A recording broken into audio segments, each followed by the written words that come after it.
শুধু বাংলাদেশ বা দক্ষিণ এশিয়া নয়, পৃথিবীর ইতিহাসে মতিঝিল শাপলা চত্বরে নৃশংস এক গণহত্যা ঘটায় সে সময়ের ফ্যাসিস্ট আওয়ামী সরকার। ওই এলাকা থেকে বিতাড়িত করতে রাতভর সমানে গুলি চালানো হয় নিরপরাধ, অসহায় এবং এতিম মাদ্রাসা শিক্ষার্থীদের উপর। মধ্যরাতে হত্যাযজ্ঞে মেতে ওঠে সে সময়ের আইন শৃঙ্খলা বাহিনীর কিছু অতি উৎসাহী কর্মকর্তা এবং তাদের অনুগত সদস্য।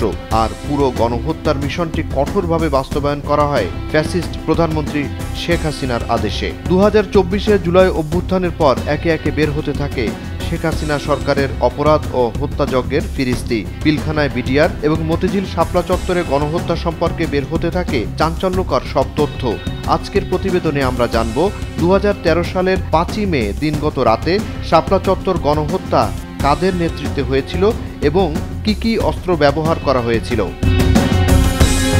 দিনের আলোয় হেফাজত কর্মীদের মতিঝিল শাপলা চত্বর থেকে বিতাড়িত করতে ব্যর্থ হয় সে সময়ের আওয়ামীপন্থী আইন শৃঙ্খলা বাহিনীর কর্মকর্তা ও সদস্যরা। শেখ হাসিনার নির্দেশে বেছে নেয় মধ্যরাতে গণহত্যার পথ। 5 মে দিনগত রাতে মতিঝিল শাপলা চত্বরে পুলিশ, র্যাব, বিজিবি যৌথ অভিযান শুরু করে রাত 10টার পর থেকে। ফকিরাপুল, দৈনিক বাংলা মোড় এবং কমলাপুর 3 দিক ঘিরে নিরস্ত্র অসহায় মাদ্রাসা ছাত্রদের লক্ষ্য করে শুরু হয় আক্রমণ। কেবলমাত্র দক্ষিণে টিকাটুলির দিকটি খোলা রাখা হয় সমাবেশের লোকজন চলে যাওয়ার জন্য। রাত 1টা থেকে শাপলা চত্বর এবং আশেপাশের এলাকায় বিচ্ছিন্ন করা হয় বিদ্যুৎ সংযোগ। অন্ধকারে তৈরি হয় এক ভৌতিক পরিবেশ। এরপর রাত 2:15 থেকে অসহায় আলেম ওলামা এবং মাদ্রাসা ছাত্র শিক্ষকদের উপর শুরু হয় হত্যাযজ্ঞ। শাপলা চত্বরে ওই অভিযান কতটা ভয়ঙ্কর ও লোমহর্ষক ছিল তা বোঝা যায় আইন শৃঙ্খলা বাহিনীর ব্যবহৃত অস্ত্র ও গোলাবারুদের সরকারি হিসাব থেকেই। স্বরাষ্ট্র মন্ত্রণালয়ের হিসাবে 5 মে 2013 এর অপারেশনে 1.5 লাখের বেশি গোলাবারুদ খরচ করা হয়। এর মধ্যে ছিল 80,000 টিয়ার সেল, 60,000 রাবার বুলেট, 5,000 শটগানের গুলি এবং 12,000 সাউন্ড গ্রেনেড। এই গণহত্যায় ব্যবহার করা হয় যুদ্ধে ব্যবহৃত মারণাস্ত্র, পিস্তল, রিভলভার, এলএমজি, এসএমজি এবং চাইনিজ রাইফেলের 300 রাউন্ড গুলিও ব্যবহৃত হয় শাপলা চত্বরে গণহত্যায়।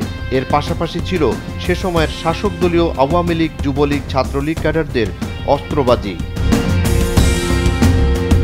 অভিযানে অংশ নেয় পুলিশের 5,712, র্যাবের 1,300 এবং বিজিবির 576 জন সদস্য।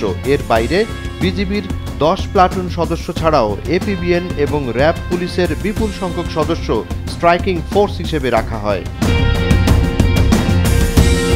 গণহত্যায় নেতৃত্ব দিয়েছিল যারা।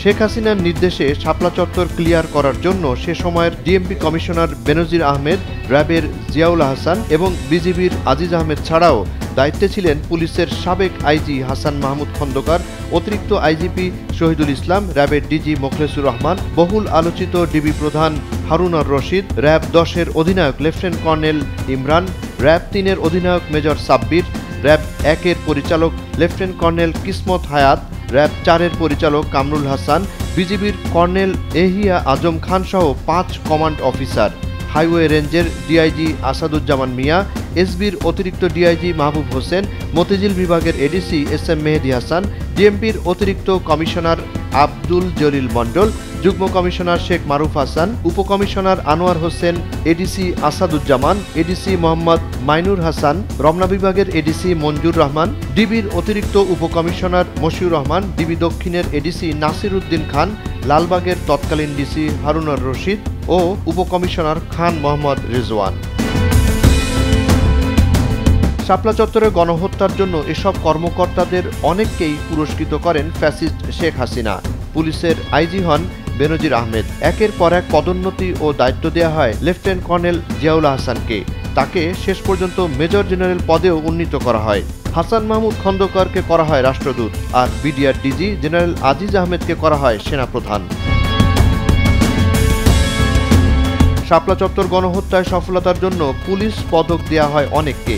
এর মধ্যে ডিবি হারুন ছিলেন অন্যতম। এই ডিবি হারুনই লালবাগ মাদ্রাসায় হেফাজতের প্রধান আল্লামা শফি সহ অন্যদের অবরুদ্ধ করে সমাবেশ সমাপ্ত ঘোষণার জন্য চাপ দিতে থাকেন। কিন্তু তারা এ ব্যাপারে অস্বীকৃতি জানালে ডিবি হারুন আল্লামা শফিকে বিমানবন্দর নিয়ে যান এবং নিজের টাকায় টিকিট কিনে বিমানে তুলে তাকে হাটহাজারী পাঠিয়ে দেন। হেফাজত নেতাকর্মীদের শায়েস্তা করতে তিনি শক্ত হাতে দমন অভিযানও চালান। ডিবিকে একটা আস্থার জায়গায় পরিণত করেছি। জুনায়েদ আলী সাকি, বৈশাখী সংবাদ।